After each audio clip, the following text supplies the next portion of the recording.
Detalhes tão pequenos de nós dois, é isso mesmo, vamos ver detalhes pequenos e até imperceptíveis para a maioria das pessoas, mas não para nós. Vamos ver agora então detalhes que você nunca percebeu.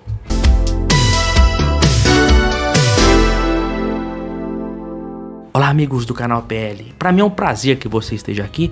Vamos conversar, vamos descontrair e ver detalhes curiosos da indústria nacional, veículos produzidos no Brasil, né? Detalhes que algumas pessoas podem já notar, mas fique conosco porque é bem interessante. Olha, a WEMAG, né? Quem lembra da WEMAG? A WEMAG produziu veículos no Brasil de 1956, inclusive foi o primeiro veículo de passeio produzido no Brasil, né? Tem até isso não é nem tema do vídeo aqui, mas tinha uma divergência porque o primeiro veículo produzido no Brasil foi o Home Isetta, né? Em Santa Bárbara do Oeste, mas ele não era um carro de passeio, ele não era considerado um veículo de passeio, era um carrinho, era um veículo lá. E o primeiro carro de passeio foi a Perua DKV Universal em 1956. E até os modelos 66, ou seja, 10 anos, né? 56, 66. Houve alterações, né? Tiveram alterações. No primeiro momento as portas eram aquelas suicidas, depois ficou a porta normal. Tiveram mudanças, mas basicamente a frente era a mesma, com aqueles faróis que acredito que são até os mesmos do Fusca, né? Aquele farol olho de boi que também foi usado pela Kombi e nos caminhões da linha AGL da Mercedes. Acontece que às vésperas de ser vendida para a Volkswagen no Brasil, a WEMAG realizou a maior mudança na parte da frente da sua linha do Belcar e da WEMAGET em 66, mas já para a linha, né, 67, que era até então uma inovação. Na verdade, quando eles lançaram essa linha, não se sabia ainda que a WEMAG seria comprada pela Volkswagen. Foi algo meio rápido, né? Pelo menos eles lá não sabiam. Esse farolzinho duplo aí já era usado no DKV Fissori, o modelo que era feito pela WEMAG também, que foi lançado em 64, né? E também, inclusive, possui uma curiosidade bem legal sobre ele que eu vou falar daqui a pouco. 1967 foi o último ano mesmo da linha DKV no Brasil, todos os modelos, pois a Volkswagen, após comprar a fábrica, encerrou, apesar de divulgar que a produção não seria encerrada, eles não cumpriram a promessa de propaganda e encerraram a produção já naquele ano. A descontinuação desses veículos já era uma estratégia da montadora alemã, pois no ano seguinte eles lançavam o Volkswagen 1600 4 portas e meses depois, em 69, chegava a Perua Variant. Em especial o sedã, ele nunca atingiu o sucesso esperado pela marca aqui no Brasil. Ele foi ofuscado, com o perdão no trocadilho, pelo também recém-lançado Corcel, que chamava atenção pela sua modernidade na época. A variante conseguiu ter vendas melhores que o modelo sedã. Inicialmente, ambos tinham uma dianteira bem quadrada com um farol retangular que deixava a frente com uma cara de robozinho. Como o sedã 1600 estava meio queimado no mercado e até ganhou o apelido de Zé do Caixão e se popularizou mais só entre taxistas mesmo, a Volkswagen, numa tentativa de renovação, lançou para a linha 71 uma nova frente com um capô redesenhado e novos faróis duplos. Mas espera aí, de novo esses faróis não tinham nada, eram os mesmos usados desde 64 no antigo Fissori e na linha 67 da WEMAGET e Belcar. Nos Volkswagens não duraram muito, pois em 72 já foi lançada aquela frente que perdurou até o fim da produção. Já o farolzinho duplo aí surgiu anos depois nos caminhões da linha Fiat e eu não duvido que tenha sido usado em mais alguma coisa produzida naquela época.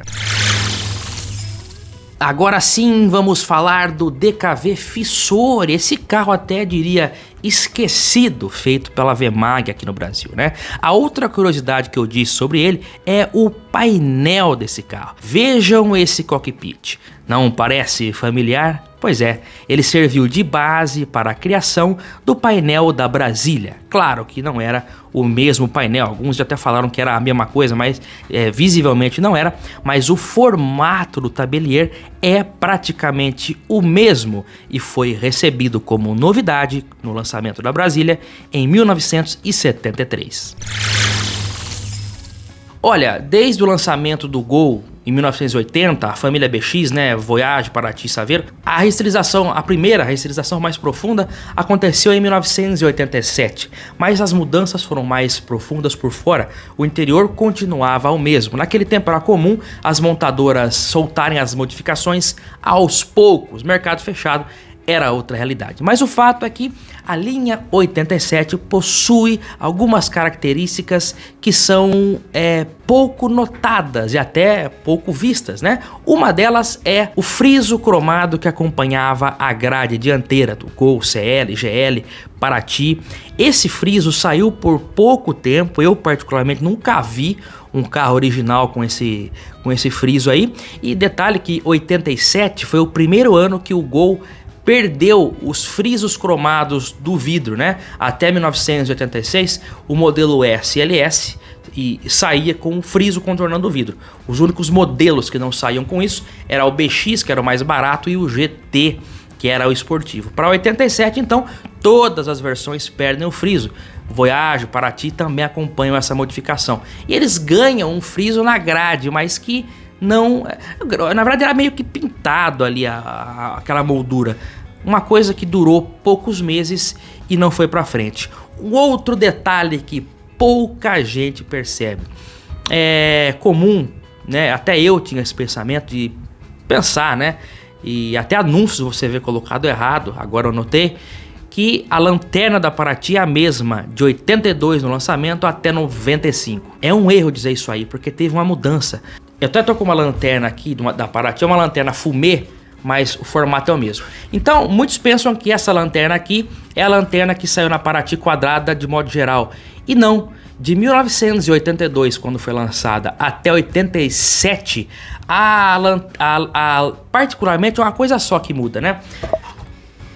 A luz de ré, ela acompanha todo o contorno da lanterna. Então essa parte branca da luz de ré, ela vai de fora a fora. Do início, né, 82 até 87, ela saiu dessa maneira. A Paraty só ganhou essa resinha menor aqui e a parte lateral vermelha em 1988. Olha que curioso isso. E muita gente não sabe porque é difícil. Eu mesmo nunca tinha notado. Eu tomei conhecimento dessa modificação há pouco tempo e eu garanto que muita gente deve ter comprado já a lanterna errada sem saber. A lanterna da Paraty antiga, ela é inteira aqui, né? Existiram modificações mais conhecidas, como por exemplo em 1991, né?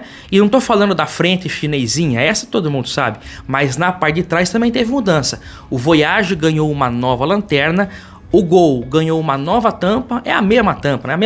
A mesma tampa, mas o que muda é que ela é mais lisa, ela não tem aquele vinco. A Paraty também ganha uma tampa diferente, onde ela é mais para fora, a placa fica contornada pela lata. Mas a lanterna da Paraty foi a única que mudou em 1988 e muita gente não sabia. Curiosidades que você vê aqui conosco no canal PL. Agora sim, vamos falar de Kombi. Eu notei algumas diferenças que eu nunca tinha prestado atenção. Agora com a nossa Kombi eu comecei a notar algumas coisas, como por exemplo, em um dos nossos vídeos com a Kombi, houve um comentário de um telespectador que comentou: olha, a Kombi tá com a porta da 94. Falei, porta da 94? Que raio é isso? Será que é a porta do salão? Depois que eu fui notar, a minha Kombi é uma Kombi 1986, mas ela está com as portas da 94. Isso é até comum no momento. Minha Kombi não é uma Kombi imaculada, já foi reformada, tal. E em algum momento as portas foram trocadas por portas talvez que estivessem melhores. E o detalhe é que até 1993 a porta da Kombi é lisa, não tem nenhum decalque. De 1994 em diante ela tem um contorno que vai de baixo até ali a ponta da porta próximo ao painel frontal. Essa estamparia nova de 94 perdurou até o fim em 2013. É uma coisa que poucos notam, até porque a maioria das Kombis são brancas e no branco fica até difícil de ver esse decalque ou não. Uma outra mudança que a Kombi Clipper enfrentou no Brasil foi de que até de 76, quando a Clipper brasileira foi lançada, que é não é T2, é T1,5, de 76 a 1981, o bocal do tanque ela tem uma portinhola, né, no padrão da Brasília, vamos dizer assim.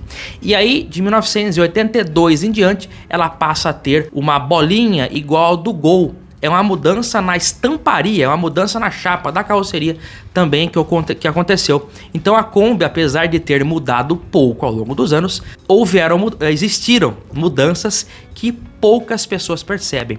Um abraço, meu amigo Alan Zaguete, do canal Alan Garage, tá fazendo um Fusca picape lá, e ele tem uma Kombi picape. E uma curiosidade também sobre a Kombi picape, um detalhes tão pequenos de nós dois, é de que a Kombi ganhou o teto mais alto em 97 para 98, teve essa alteração, e também ganhou portas de correr, janelas maiores. Foi uma mudança que a Volkswagen fez pressionada pela concorrência das vans que estavam entrando no mercado, como Towner, Besta e tudo mais.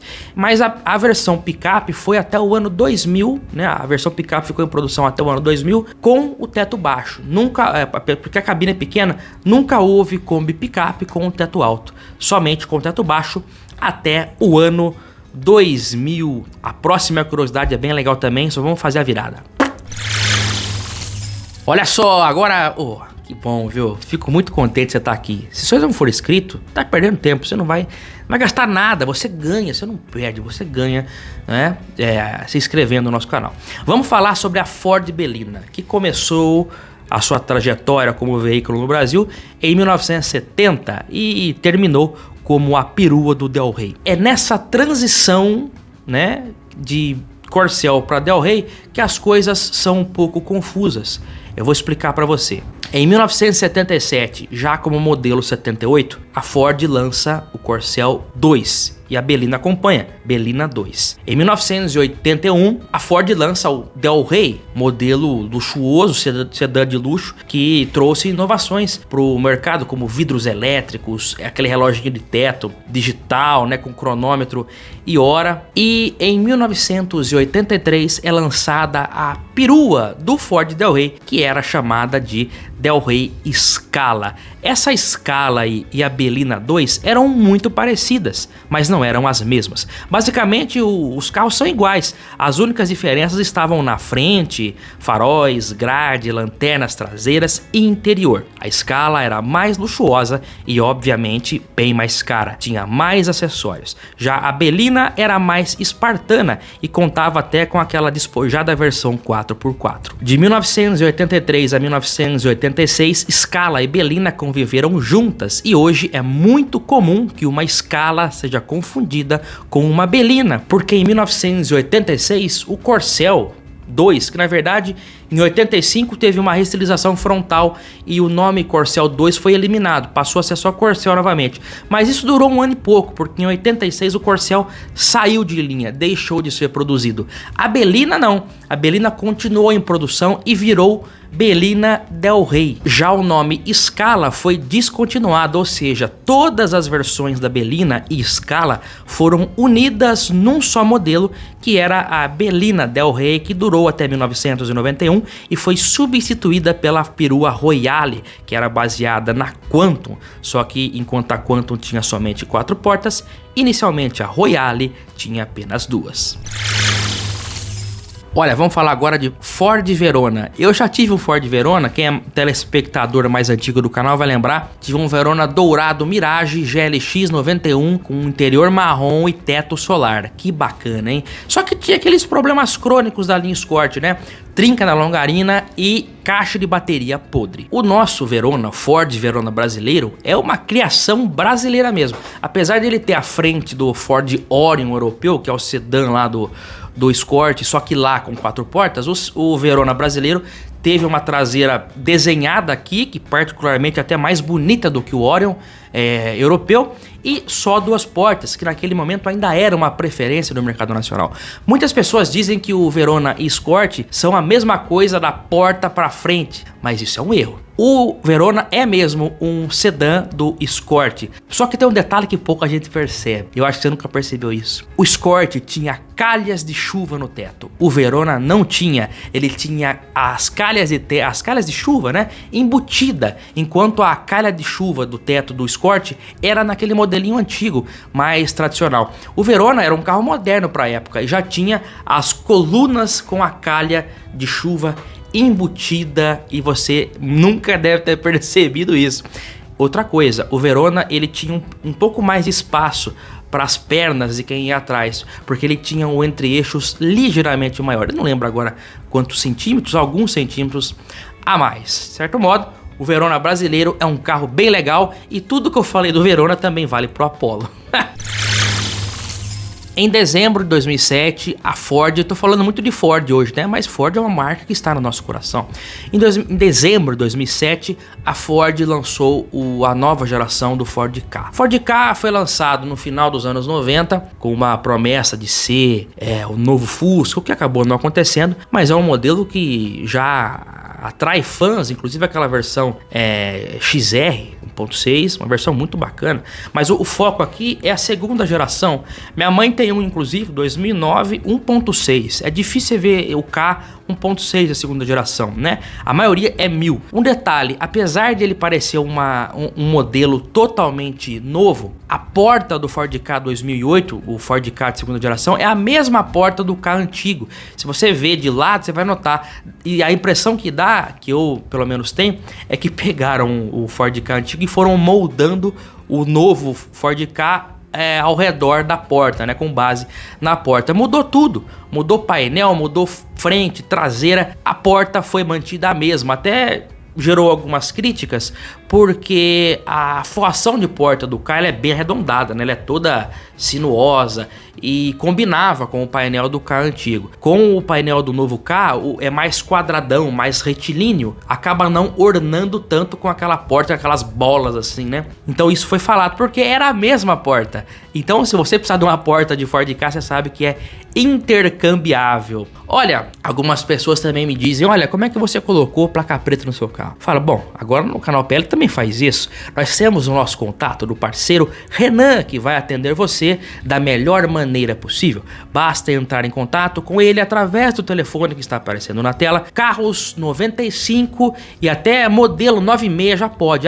Ano 95, modelo 96 já pode fazer o procedimento de placa preta e com certeza vai agregar valor ao seu bem, vai valorizar o seu bem. Ninguém quer sofrer um acidente, mas você sabe que num caso de uma colisão, de um acidente, o carro com placa preta, ele vale mais, tá certo? Valeu? Muito obrigado, meus amigos, até o próximo vídeo aqui no canal PL, o melhor canal de literatura automotiva e nostalgia que nós conhecemos. Até mais, tchau pessoal!